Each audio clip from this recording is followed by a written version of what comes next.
Pai, obrigado por este momento aqui de nossas vidas na tua presença, privilégio que nós apreciamos muito. Queremos nesse momento honrar e agradecer ao Senhor por este momento, também pela semana que começou, por aquilo que nós pudemos fazer, que santificou em nossos corações e também glorificou o teu santo nome, Pai. Pai, abençoa aquelas pessoas que eu e minha esposa estivemos visitando durante a semana, que o Senhor possa estar trabalhando na vida dela. Abençoa nesse momento cada um de nós que estamos aqui presentes. Abençoa o estudo que ele vai dirigir, já estamos nos seus lábios, colocando nos seus lábios, filhos, ungindo também o nosso ouvido para ouvir, para entender a mensagem e que ela possa estar aprofundando em nossos corações. Abençoa aqueles que ainda não chegaram, que estão a caminho e, ó Pai, em nome de Jesus, ser conosco a partir desse momento, para que possamos prestar ao Senhor um culto de adoração, no qual o Senhor sinta muita alegria em seu coração por estar presente em nosso meio, segundo a sua promessa, e nos abençoando e nos ajudando a estarmos sempre na presença do Senhor, de acordo com a sua vontade, em nome de Jesus. Amém. Hoje, dia 1º de setembro de 2013, fazem 39, 40, 61, 74 anos. Hoje é o aniversário do início da Segunda Guerra Mundial, que foi um evento muito importante, porque foi o evento gatilho para o retorno do judeu para a terra, para a Palestina. Você sabe que nós estamos abrindo a profecia? Hã? Você sabe que nós estamos abrindo a profecia? Sim, Das notícias de ontem para hoje? da terceira e da quarta. Tem mais umas 2 ou 3 aí pela frente. E hoje, dia 1º de setembro de 2013, e nós estamos aqui reunidos em nome de Jesus Cristo, então, portanto, Ele está presente também, segundo a sua promessa. Isso aqui é a igreja. E nós estamos, de cara, eu gostaria que os irmãos abrissem lá em 1 Coríntios 10, 32, que é o texto que o irmão Silas Scofield, né, o irmão que elaborou o livreto no qual nós estamos baseando os nossos estudos, e hoje, em nome de Jesus, nós vamos terminar o estudo do judeu, do gentio e da igreja, para que na semana que vem nós possamos estar iniciando o estudo das dispensações, das 7 dispensações. E em 1 Coríntios 10, 32, que é um trecho da carta de Coríntios, onde o apóstolo Paulo está ensinando os crentes de Corinto a respeito de como fazer uso da liberdade que nós temos. Inclusive no verso 29 ele diz: pois por que há de ser julgada a minha liberdade pela consciência alheia? Então o crente, ele é o nascido de novo, ele é o único ser livre que existe no planeta, é o único ser livre que existe no universo, né? Porque nós somos libertos pela verdade. Conhecereis a verdade é Jesus Cristo, a verdade vos libertará. Então o nascido de novo é o único que realmente tem o poder de escolha. Ele pode escolher o que é lícito, o que é ilícito, o que edifica, o que não edifica, o que convém e o que não convém. E muitas vezes existem coisas que são lícitas, que edificam e que convêm, mas que aos olhos alheios, de acordo com a tradição religiosa, a cultura, a forma como a pessoa foi criada, o lugar onde a pessoa foi criada, aquilo que, ainda que seja lícito, ainda que seja edificante, ainda que seja proveitoso, e ainda que seja algo que possa ser praticado por aquele que é livre, o nascido de novo, aos olhos daquele terceiro lá, é uma coisa que escandaliza, é uma coisa que não pode, é uma coisa que é proibida, é uma coisa que não edifica, é uma coisa que não é proveitosa, é uma coisa que não é lícita. Dessas coisas aí, então, no momento em que o nascedor tem consciência disso, ele deve se abster. Ainda que ele tenha o direito, ele abre mão de fazer uso do seu direito, de fazer aquela prática, de continuar com aquela conduta, para ver se ganha aquela pessoa lá. Porque ele fala lá no finalzinho do verso 33, 33 inteiro, né? Paulo falando em 1 Coríntios 10. Como também eu procuro em tudo ser agradável a todos, não buscando o meu próprio interesse, mas o de muitos, para que sejam salvos. Paulo está nos exortando aqui a sermos sábios, como ele era sábio, tanto é que ele fala: sede meus imitadores, como eu também sou de Cristo. Ele falou: a gente tem que ser sábio, nós somos libertos, nós temos a mente esclarecida, nós temos um relacionamento direto com o Deus vivo, nós sabemos qual é que é, eles não sabem, eles são cegos, tropeçando e nem sabem o que estão tropeçando. Então cabe a nós limitarmos a nossa liberdade pelo amor ao terceiro. Aí ele faz uma exortação do 32 que se tornou a base do estudo, porque na realidade eu estou explicando esse contexto para mostrar que a aplicação dessa afirmativa do 32 é isso que eu estou dizendo, mas que também trouxe à luz a revelação de que existe essa divisão de classes, né, na humanidade. Como eu já venho falando, quando Deus contempla a humanidade, Ele contempla 3 classes de pessoas: aqueles que não são gentios, as nações, aquela nação que Deus criou, que é Israel, e a igreja, que é formada de judeus e de gentios. Mas Paulo, aí então, ele resume isso, tudo que eu estava falando aqui, da seguinte forma no verso 32: não vos torneis causa de tropeço, nem para judeus, nem para gentios, e nem tampouco para a igreja de Deus. Ou seja, aquilo tudo que ainda que seja lícito, permitido, que não tem problema algum, se traz escândalo para um judeu, então abre mão, sofre o dano, né? Limite a sua liberdade por amor ao judeu. Se aquilo que ainda que seja lícito, que seja proveitoso, que seja edificante, mas aos olhos de um gentio, de alguém com quem você convive, vai trazer escândalo para ele, ele vai falar assim: misericórdia, né? Aí limite a sua liberdade, porque hoje em dia virou moda, né? Depois que a Globo colocou isso nas novelas, agora qualquer um fala misericórdia, e é o que eles estão precisando mesmo. Então limite a sua ação por amor a esse gentio, e principalmente dentro da igreja, que a igreja é o âmbito de convívio daqueles que são coiguais, né? Aqueles que têm o Espírito de Cristo, assim como nós temos. Então, principalmente com relação à igreja de Deus, que a gente sabe que entre igreja e igreja local, entre crente e crente, existem níveis de maturidade. A gente sabe disso. Às vezes a gente convive aí com evangélicos, com crentes de diversos níveis de maturidade espiritual, e sendo que a palavra fala que a gente deve sempre se considerar como que menos do que os outros, porque muitas vezes a gente tem aquela postura pobre desse irmãozinho aí, não tem, né, o brilhantismo da maturidade que eu tenho. Então, só de pensar assim, de se julgar assim, você já se revelou, como diz Elaine, um idiota.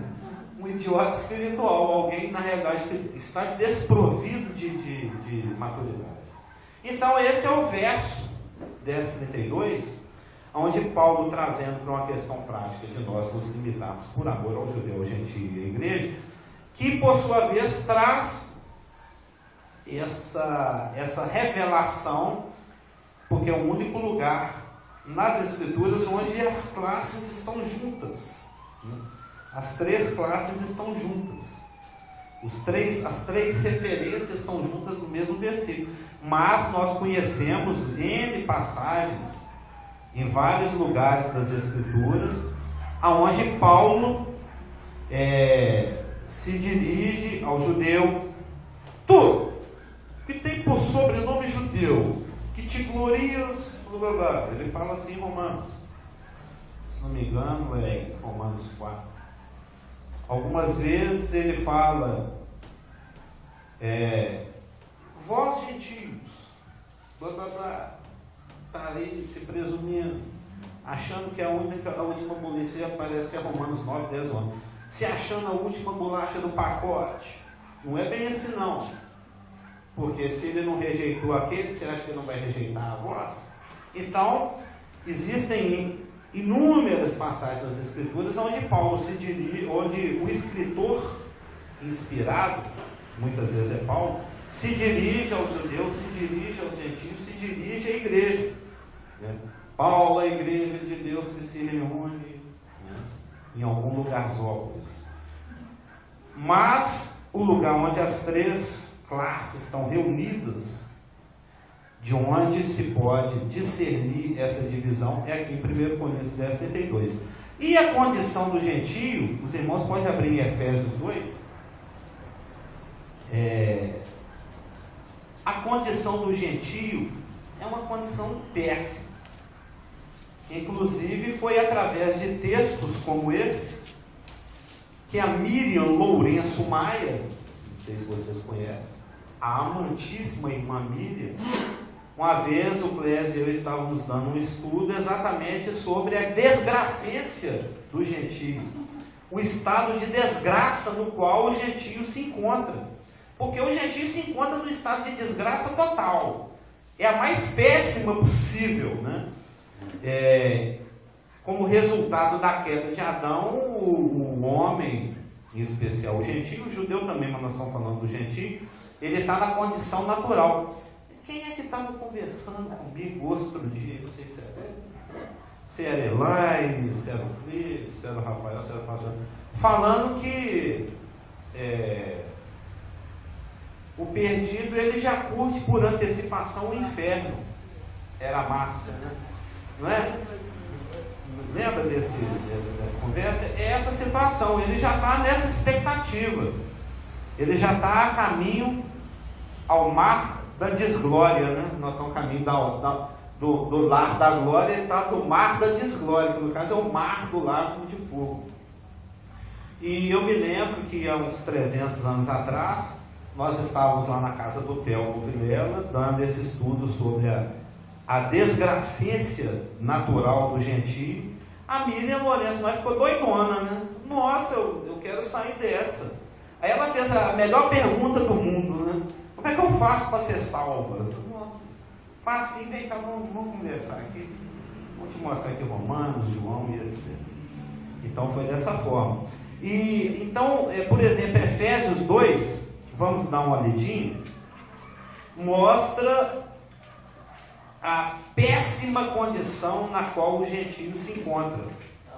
Ele diz o seguinte, Efésios 2: Ele vos deu vida estando vós mortos. Agora, é aquela ênfase, Elaine, aquela ênfase, né? Mortos nos vossos delitos e pecados, nos quais andastes outrora, segundo o curso deste mundo, segundo o príncipe da potestade do ar, do espírito que agora atua nos filhos da desobediência.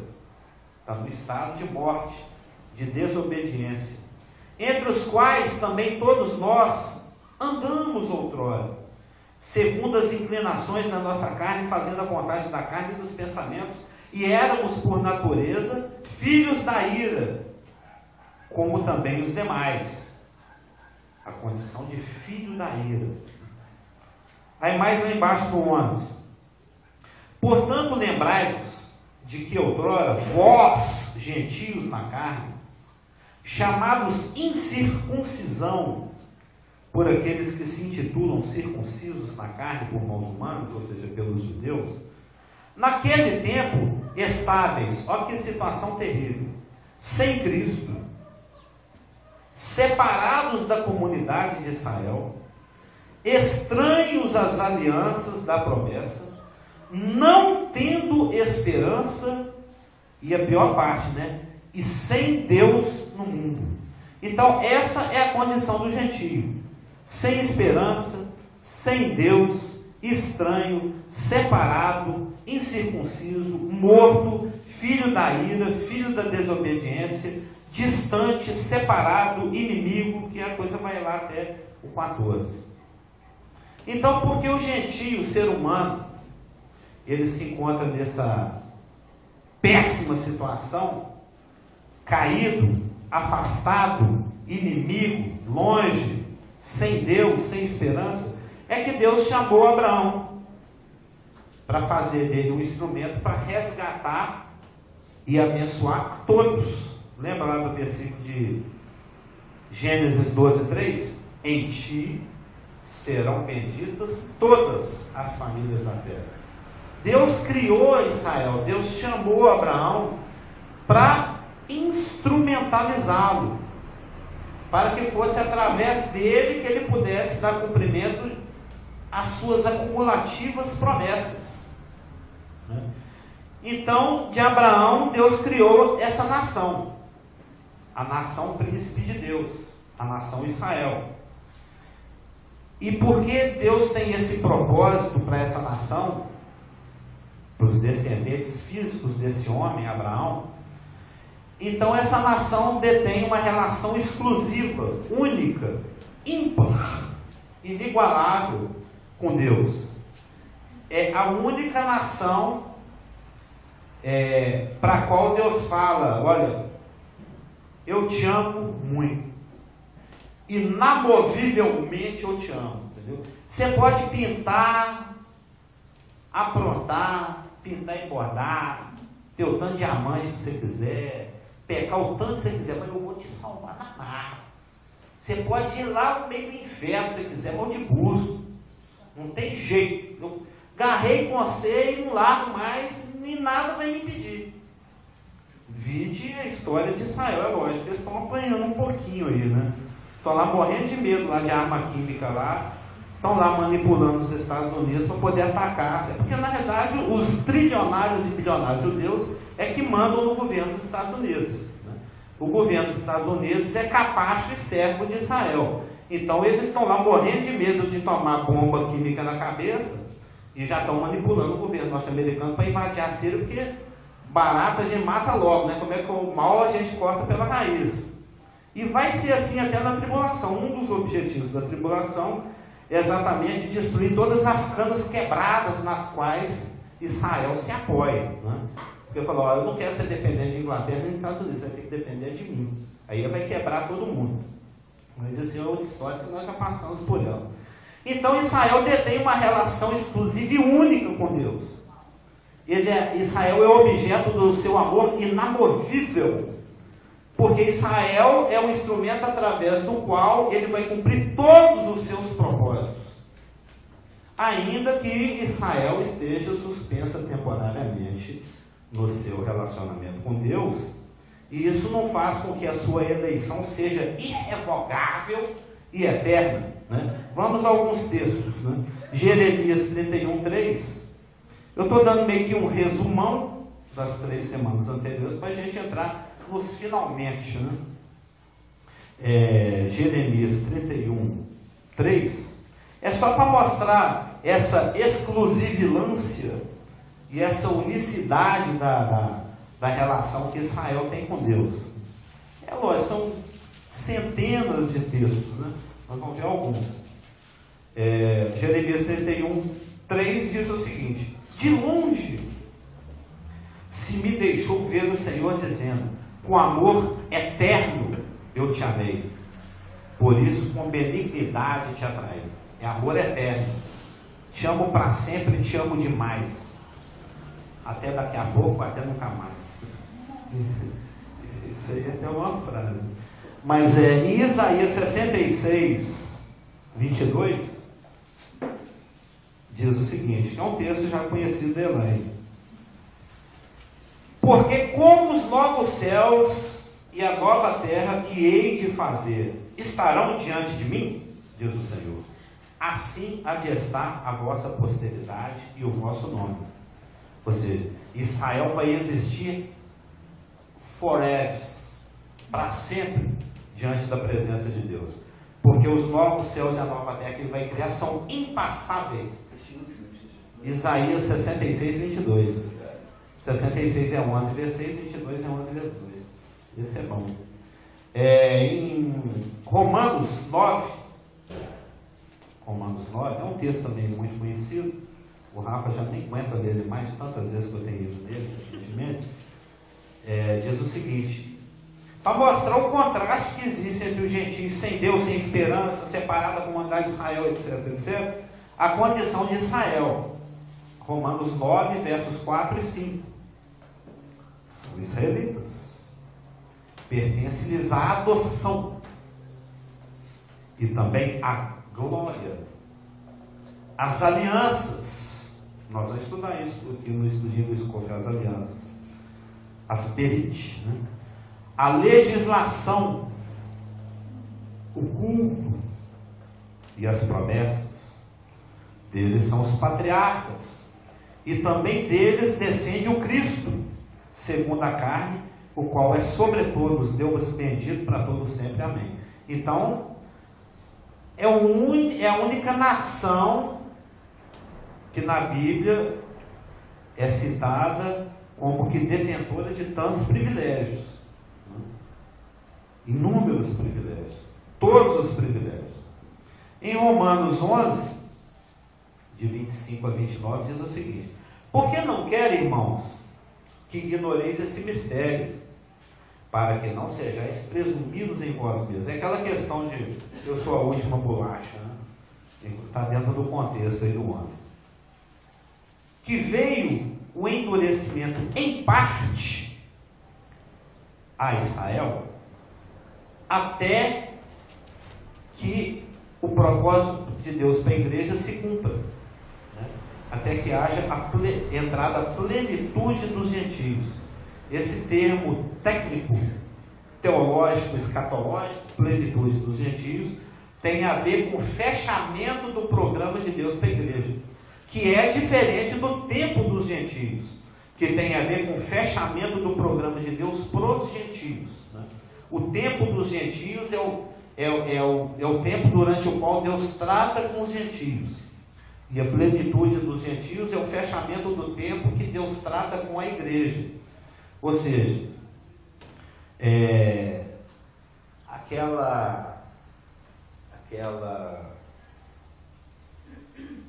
como é que eu diria? Aquele ato judicial de Deus, que foi tomado lá no ano 700 e alguma coisa antes de Cristo, que foi anunciado pela boca de Isaías, e que foi citado por Cristo, está em vigor. Eles vão ter olho, mas não vão enxergar. Vão ter ouvido, mas não vão ouvir. É o que a palavra chama aqui de poroses, né? É o endurecimento, é um calo, é uma incredulidade que Deus mesmo colocou no coração do judeu para que ele não acorde. Inclusive em 2 Coríntios 3 diz o seguinte, 2 Coríntios 3,14: mas os sentidos deles, está falando do judeu, se embotaram, pois até o dia de hoje, quando fazem a leitura da antiga aliança, lá do Tanakh, né, lá do Velho Testamento, lá da Torá, né, e eles gastam quantas semanas para ler a Torá inteira? São quantas leituras? Ele tem o Torão, ele tem aquela Torá que eles lêem lá na sinagoga. São 48 semanas que eles fazem a leitura, né? Eu acho que é. Ou seja, ao longo do ano inteiro, todos os judeus, todo ano, em todo o planeta, fazem a leitura da Torá. Cada sábado eles leem uma porção.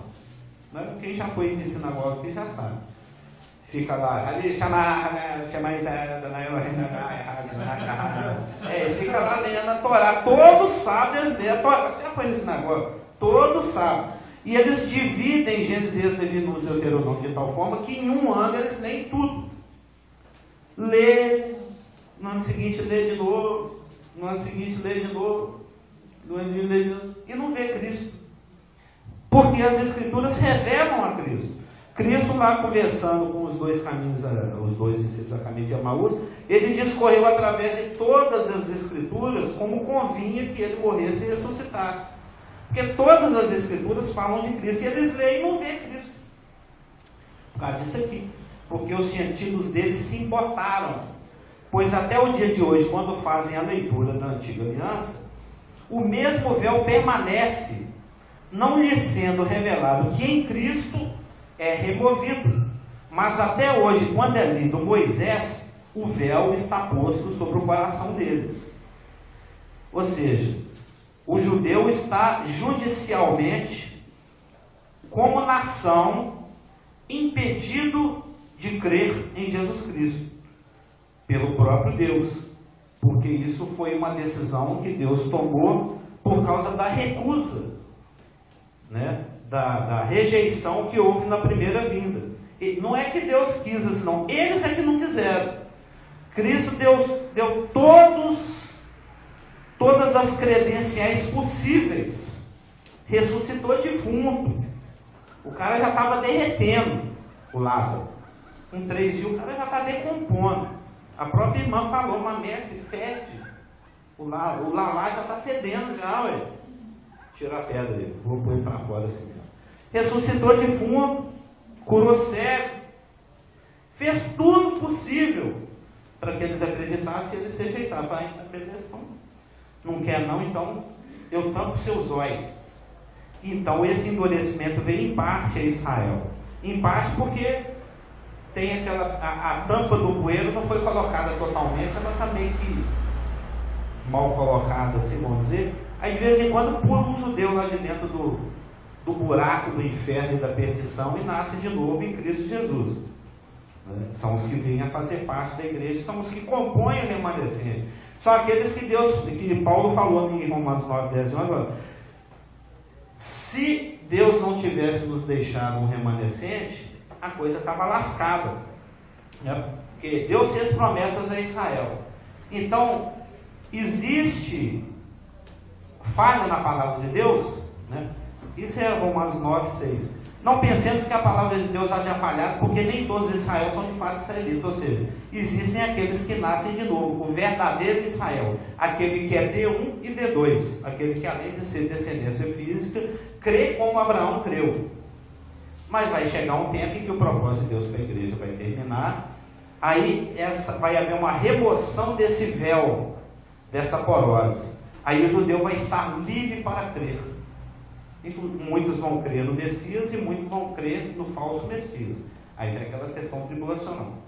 Verso 26. E assim todo Israel será salvo, como está escrito: virá de Sião o libertador, e ele apartará de Jacó as impiedades. Esta é a minha aliança com eles, quando eu tirar os seus pecados. Quanto ao Evangelho, são eles inimigos por vossa causa. Quanto, porém, à eleição, amados por causa dos patriarcas. Porque os dons e a vocação de Deus são irrevogáveis. Eu gosto muito disso. Ascri. Está funcionando, não precisa ter. Estou pensando ali que então, no caso da dispersão... Pode tentar aqui pertinho. Não, no caso da dispersão em Israel... Acho que não vai gravar, não. O gravador está ali. Está ligado isso aí? Está ligado. É só você ficar perto dele, ele não morre não, mas ele capta o som. Eu não queria muito aparecer. Mas Abaixou o Geraldo Gordo, vocês. com relação a... Eu vou mudar o meu script. Com relação à dispersão de Israel... me passou um pensamento ali, eu até tentei evitar de perguntar, mas perguntar.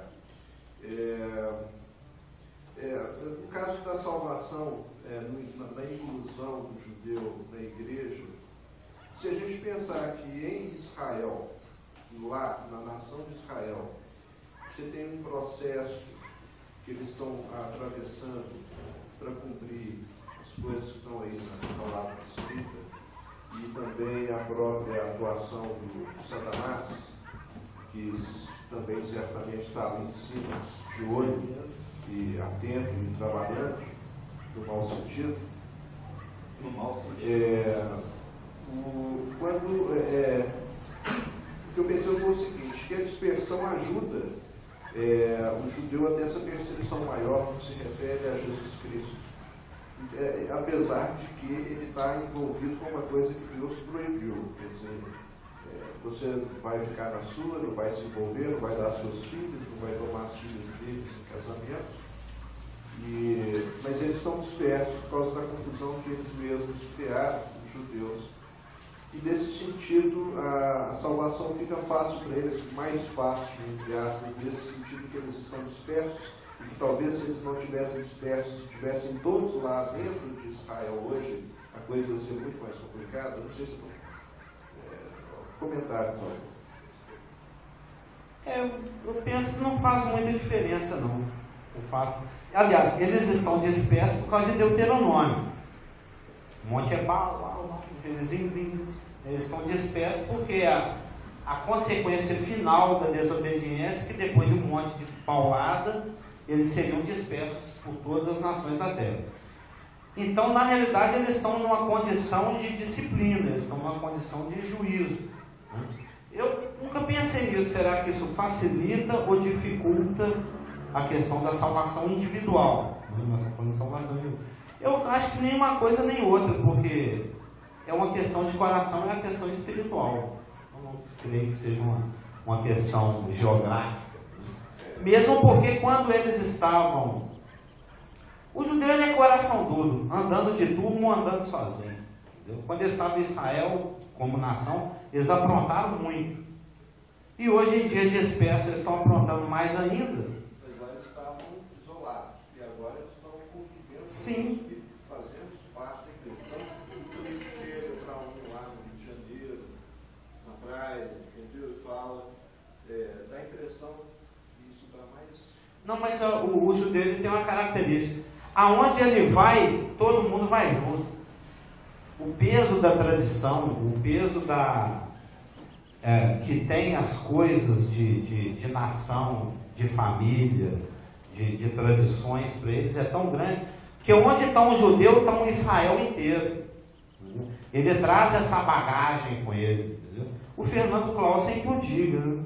Fernando Clausen é mal visto aí pelos judeus de Belo Horizonte inteiro. E aquele cliente chato que fica querendo converter a gente para aquele que ele diz que é o Ramachia. Ou seja, eles têm essa carga, essa característica de representar a nação inteira. Entendeu? Aliás, isso é positivo para um lado e negativo para o outro. É positivo essa resiliência, né? essa, como é que chama? Aquela parte preta da frigideira, como é que chama? Essa anti-aderesiosidade que o judeu tem com relação ao que é estranho à cultura dele, é que preserva a unidade. É que faz com que o judeu exista até hoje, mesmo disperso no planeta inteiro. Mas, ao mesmo tempo, também atrapalha a questão positiva, que seria a questão da salvação. Então, resumindo de responder, eu acho que é uma faca de dois legumes. É bom para um lado, é ruim para o outro. Então, se Israel está de molho, porque eles não conheceram o seu tempo de visitação, Lucas 19:44, e rejeitaram o seu Redentor, Mateus 1:21 e João 1:11, veio para que eram seus, os seus não receberam, e o seu Redentor porque ele vai salvar o seu povo dos pecados deles, Mateus 1:21. Deus pôs em ação isso que a gente está vivendo aqui. Ele pôs em ação a execução de um propósito que estava oculto. Lembra do bolsinho do panetone? Que estava oculto nele mesmo. Algo que nunca havia sido revelado aos profetas nem a ninguém, que é a criação da igreja. Um corpo onde a distinção entre judeu e gentio não existe mais. 1 Coríntios 12:13. Pois em um só Espírito, todos nós fomos batizados em um corpo, quer judeus, quer gregos, quer escravos, quer livres, e a todos nós foi dado beber de um só Espírito. Em Gálatas 3, 28, algo semelhante é dito. Gálatas 3, 28 diz o seguinte: dessarte não pode haver judeu, nem grego, nem escravo, nem liberto, nem homem, nem mulher, porque todos vós sois um em Cristo. E em Efésios 2,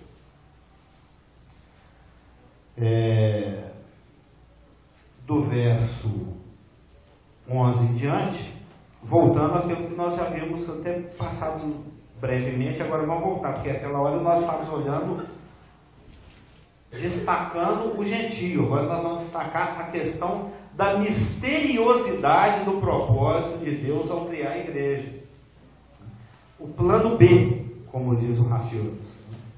Portanto, Efésios 2:11, lembrai-vos de que outrora vós, gentios na carne, chamados incircuncisão, por aqueles que se intitulam circuncisos na carne, por nós humanos, os judeus, naquele tempo estáveis sem Cristo, separados da comunidade de Israel e estranhos às alianças da promessa, não tendo esperança e sem Deus no mundo.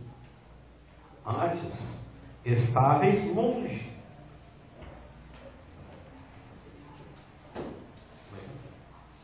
É porque é na virada da página. Vós que antes estáveis longe, fostes aproximados pelo sangue de Cristo, porque Ele é a nossa paz, o qual de ambos os povos, o gentio e o judeu, fez um. E tendo derrubado a parede da separação, porque os gentios estavam separados, que estava no meio, a inimizade, aboliu na sua carne a lei dos mandamentos na forma de ordenanças. Deles é a legislação, o casamento, para que dos dois, os gentios e os judeus, criasse em si mesmo.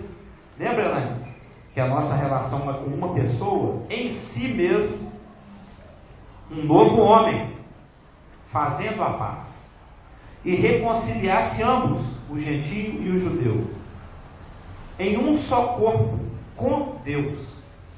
Isso é profundo e lindo, não? Um só corpo com Deus. A gente não tem noção da profundidade disso. Por intermédio da cruz, destruindo pela cruz a inimizade, e vindo, evangelizou paz a vós outros que estáveis longe, os gentios, e paz também aos que estavam perto, o judeu. Porque por ele, ambos, o gentio e o judeu, temos acesso ao Pai em um Espírito. É aquele 1 Coríntios 12:13 que nós acabamos de ler. Assim, já não sois estrangeiros e peregrinos, mas concidadãos dos santos. Concidadãos que a gente sabe que cidade que nós vamos morar, né? Nós vamos ser Nova Jerusalenses. Como é que é? Nova Jerusalém sopolitanos. Concidadãos dos santos, e sois da família de Deus, edificados sobre o fundamento dos apóstolos e profetas do Novo Testamento, sendo Ele mesmo, Cristo Jesus, a pedra angular, no qual todo o edifício bem ajustado cresce para santuário dedicado ao Senhor, no qual também vós juntamente estáis sendo edificados para a habitação de Deus no Espírito. Então a igreja, ela é a execução de um propósito, de um plano que nunca havia sido anunciado antes, face à rejeição de Israel ao seu Messias e Redentor. Romanos 10, 11, 12 também, e não há distinção de judeu ou grego, o mesmo é Senhor de todos, rico para todos que o invocar, contra todo invocar o Senhor será salvo.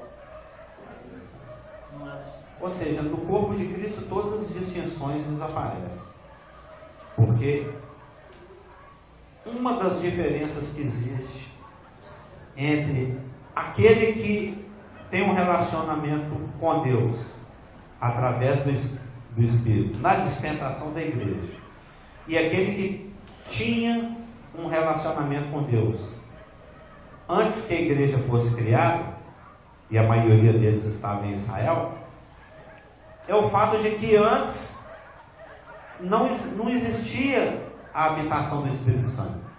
A gente já estudou pneumatologia, a gente sabe disso. O Espírito Santo, ele vinha sobre o santo de Israel, do Velho Testamento, de acordo com a necessidade, para circunstâncias e tarefas específicas. Hoje nós somos habitados. Hoje nós somos habitados pelo Espírito Santo. Full-timecamente. Forevermente. Para sempre.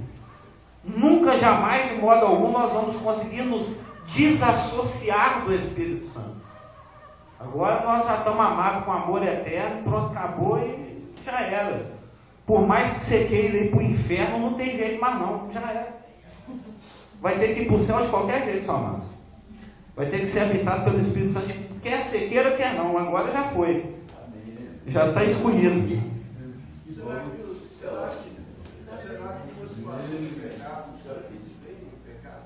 Pecado de quem você fala?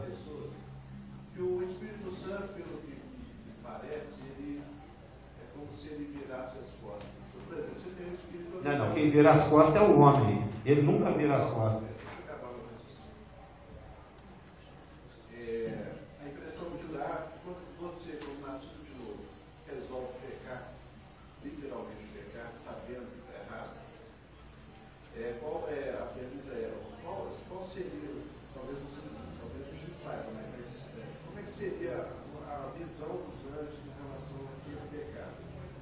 Por exemplo, você fez um pecado, cometeu um pecado, os anjos assistem esse pecado. Sim. E é como se o Espírito está dentro de você, como ele não participa do pecado, ele habita em você, é como se ele virasse as costas para não ver o pecado que você está cometendo. Então, eu falo literalmente ver. Não é que é abandonar ou sair fora. É porque eu vi no Facebook, acho que essa semana, uma foto de duas pessoas, pareceu dois homens. Evidente que lá não deve estar relacionado ao nascimento de novo, deve ser espírito, outra coisa. E os espíritos, vamos dizer assim, ao redor. Então, como na cena parecia que ele estava fazendo alguma coisa que agradasse a Deus e tinha lá uma assim com a mão, assim, tipo, observando. Como você falou, os anjos observam. Nós somos uma escola deles. Isso. Como é que fica essa situação? Você acha que A situação do anjo, a situação do crente ou a situação do Espírito Santo? Quando aquele que é nascido de novo e perde, qual que é a... Isso, inclusive, vai ser fruto de um dos estudos mais lá para frente do Scoville, que são os 7 juízos. O novo homem não tem. O julgamento tem um texto que fala que ainda que o nosso velho homem se destrua, se desmanche em pecado, o nosso novo homem se renova a cada dia, progressivamente. Mas é uma impressão errada essa sobre o Espírito Santo vira as costas. Deus nunca vira as costas, principalmente na nova dispensação. O Marcelo é que fala assim, dá licença que eu vou pecar. O Marcelo é que vira as costas do Espírito Santo. Lembra lá do livro do Raulin, seu Rafael? Ele está lendo um livro fantástico lá. Deus continua sempre com a mão estendida. Pelo contrário, ele fica constrangido de restaurar a comunhão. Não, a situação é como o Cliff chega em casa, a Márcia está beijando o Ricardo. Entendeu? Ele chega assim e fala, nossa, estou morrendo de ciúme. Ele morre de ciúme. Eu chego em casa, o Lulu lá está de beijos e abraços com o Ricardo lá. Antes da raiva eu vou sentir ciúme. É o que a Bíblia fala, que o Espírito Santo sente ciúme. Sim, vem, e de acordo com o que a palavra revela a respeito disso, na hora que um de nós resolve pecar, os anjos falou, opa, vamos aprender mais um pouquinho da graça. É agora que nós vamos aprender sobre a graça. Quer ver que Deus vai perdoar esse trem todo aí? E perdoa. O anjo aprende a respeito da graça. Quem? Não, ele joga dark. Aí dá a impressão, no que se refere a demônios, até dá a impressão, a gente pode até pensar, talvez, no momento de pecado, que esses demônios estão caídos. Agora, falam aos anjos que estão ao redor. Os anjos eleitos. Isso. É deles que eu estou falando. É agora que nós vamos aprender mais sobre o que é graça. Graça é o cara pintar e bordar e depois ele continua no seu relacionamento com Deus, o seu estado, a sua posição não muda e Deus ainda perdoa, recebe, abraça, beija e fala eu te amo. Aí o anjo fica assim, esse trem de graça é doido mesmo, né, Su? Como é que é? O pastor Geraldo querendo fazer um comentário?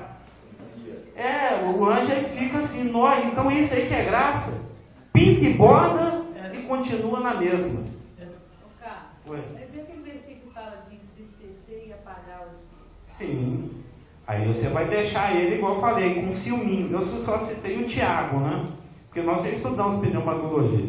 Mas existem níveis de contristação ou de chateação do Espírito Santo. Chega um ponto em que ele vai ficando inibido com a sua ação, a ponto dele não poder desenvolver a sua maturidade. Mas isso não quer dizer que ele deixe de estar presente, que ele deixe de habitar, que você continue selado, que você continue batizado. Ele só fica impedido na sua ação com relação ao seu crescimento e ao seu amadurecimento. Aí você vai entrar numa outra área, na área da disciplina.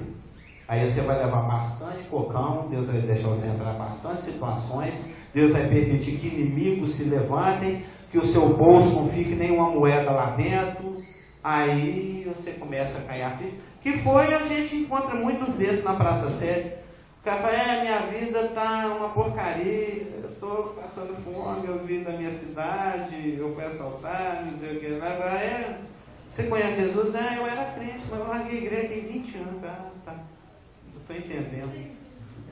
Que não significa que não tem nenhuma moeda no bolso, não está apagado. Mas pode ser que sim. Pode ser que sim. Não estou generalizando. Infelizmente, se você olhar para o seu bolso, você vai ver que não tem nada no bolso. Não, mas esse é o seu ministério, irmão. Você não caiu a ficha, não. Você tem um ministério de ser pobre para ganhar os pobres. Agora, só pensando em... É o chamado dele. O Paulo não era para o sofrimento dele, é para a pobreza. É o irmão Francisco. É o São Francisco. Como você falou no início... Você não falou amém, irmão. Amém. Nós queremos que Deus está trabalhando. Sim, claro. Deus está sempre trabalhando. E a questão é, como você falou no início, o crente tem um poder de escolha. E ele pode escolher encher do Espírito ou escolher andar na carne.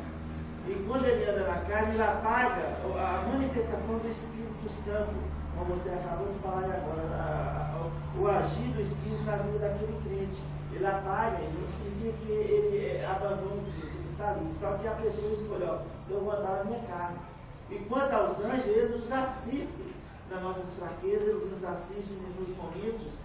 Assiste no sentido de contemplar. De contemplar, quando nós erramos, mas também uma escola para eles, num momento de restauração de comunhão, que ele estava dizendo, como pode? Ele acabou de fazer uma bobagem, já está agora adorando, e Deus recebe a adoração. Então, é realmente uma escola.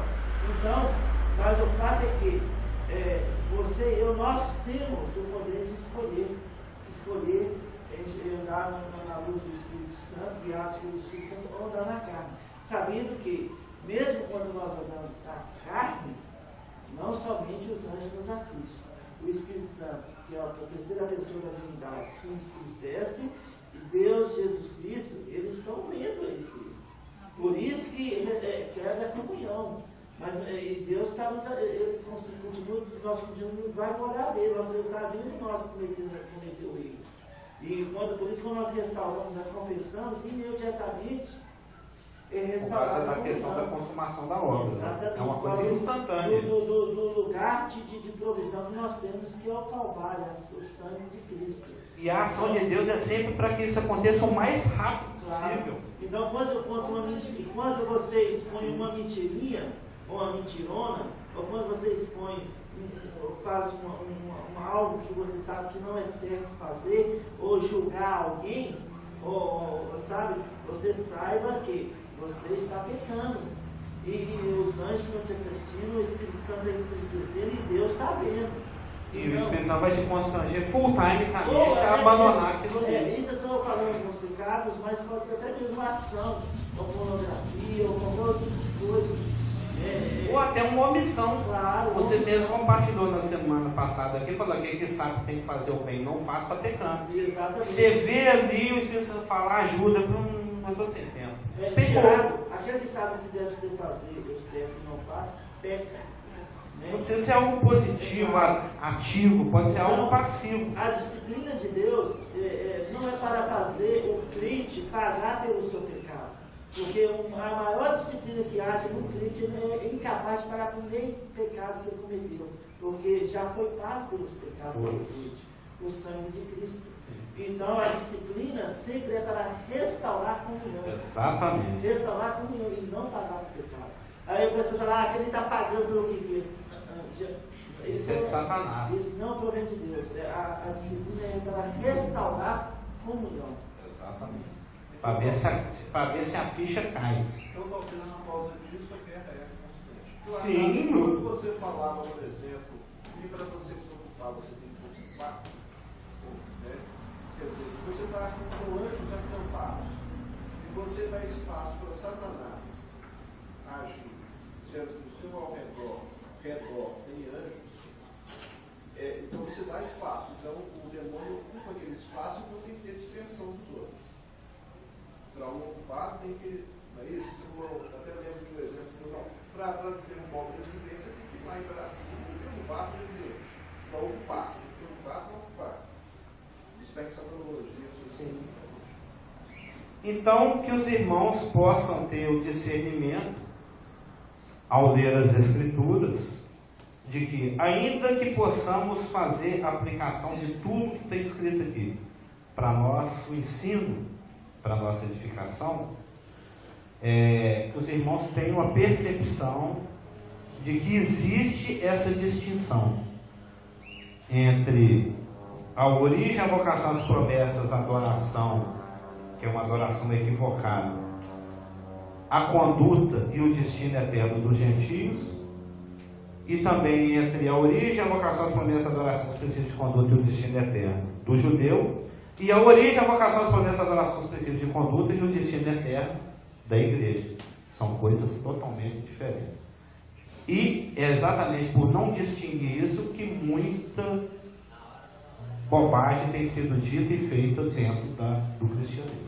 Amém? Na semana que vem nós vamos estar estudando dispensações, inclusive com um gráfico que o Rafael nós fizemos. Amém? Amém. Vamos orar? Pai amado, em nome de Jesus, muito obrigado pela tua palavra, que é a verdade, nos liberta, nos esclarece, nos educa, nos edifica, nos repreende e nos deixa preparados para toda a obra de justiça.